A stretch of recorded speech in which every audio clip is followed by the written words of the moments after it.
Hello everyone, it's Merlin here, and I have actually something a little different for you today. I'm going to discuss a fairly popular film, and quite frankly, why I don't like it as much as many other people do. That would be Inception. Now, don't get offended if you like this movie. I can admit that it is well shot, and it has a cool concept with a really good cast. However, for me, that's kind of where the positives end. Like many Nolan films, he relies on massive scope, great cinematography and music, and he can direct his talented actors. He's kind of like James Cameron in recent years. He has the ability to make really grand epics that hit the right emotional notes without having that much real substance. It's a great talent, it's just that while Cameron isn't really trying to fool anyone, Nolan's films seem to think that they are smarter than they really are. I will admit that my problems with his version of Batman are one of the reasons for my annoyance. Most of his later films do share some of the similar problems, though. While I do find this film enjoyable, I do think that it gets a little more credit than it perhaps deserves. That does require a little more context. Many of you can probably relate. When this film came out, it was hot on the heels of The Dark Knight, just about everyone's favorite movie at the time. People were all hailing this as the best film in a decade. Some even said of all time. Naturally, my expectations were high, and I found myself disappointed.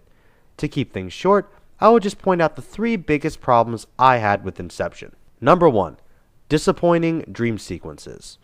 Now, I will admit that I am a big fan of surrealist filmmaking. David Lynch is one of my favorite directors. When a film such as this has its main hook in that you'll be spending much of your time in the dream world, I expect some cool, fantastical visuals. Now, while it is well shot, I suppose, the dream world is honestly kind of boring. Nolan's style is generally of gritty realism, like with the Batman trilogy, so I don't think he was the best person for a movie about dreams, and arguably about a grand superhero film. If you want to see a movie with a similar concept with much better visuals, check out The Cell. Now that's a movie that can do dreams. Number 2. Questionable characters. An extremely disappointing aspect of this story was Cillian Murphy's character. The plot of the film is that Leonardo is unable to get back to his kids due to his criminal activities.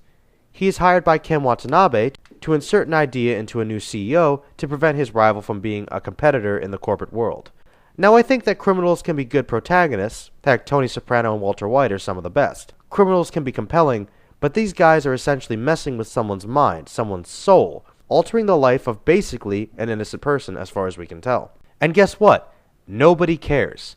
Not one character even questions the morality of this single scene. It's not like they're all criminals. Some of them are just random people that they decide to help join along on this task.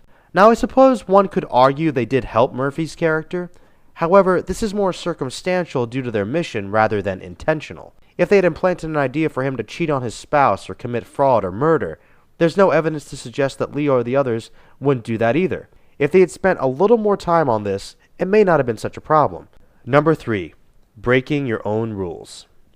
Nolan's scripts are dialogue heavy. Few directors seem to attract overload information as much as Nolan does. Inception really does have an hour of expository dialogue setting up the rules of the dream world and how you can't break them. And of course, Leo just decides towards the end to ignore all the infinite super subconscious super coma because I guess they thought it would be more dramatic. These guys are supposed to be experts, and yet apparently all those cool conversations essentially meant diddly. What a waste of time! Well, there you have it. I've been waiting to get that off my chest for a while. Now, can these flaws be forgiven? For many people, probably, but these are some things that I could not ignore and just brought down my overall enjoyment of the film. Alright guys, thanks for listening. Merlin out. Peace.